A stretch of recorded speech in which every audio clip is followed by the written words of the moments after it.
Alam mo ba, may foundation sa Maynila na nagbibigay ng libreng operasyon at gamot.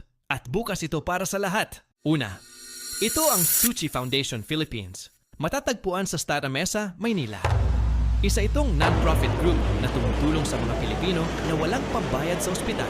Alam mo ba, nagsimula ito noong 1994. Itinayo ng mga Chinese-Filipino volunteers na gustong tumulong sa mga pinakamahihirap nating kababayan. Pangalawa, nagbibigay sila ng libreng operasyon tulad ng cataract surgery, orthopedic treatment, at cleft lip repair. May dental at medical missions din sila, minsan sa iba't ibang lugar sa Pilipinas. Pangatlo, para makakuha ng tulong, magpa-schedule lang sa opisina nila. Dalhin ang barangay certificate, valid ID at medical records. Hindi kailangan ng kakilala. Basta nangangailangan ka, tutulungan ka nila. I-share mo para mas maraming makaalam. I-follow mo rin ako para updated ka sa mga libreng gamutan at serbisyo.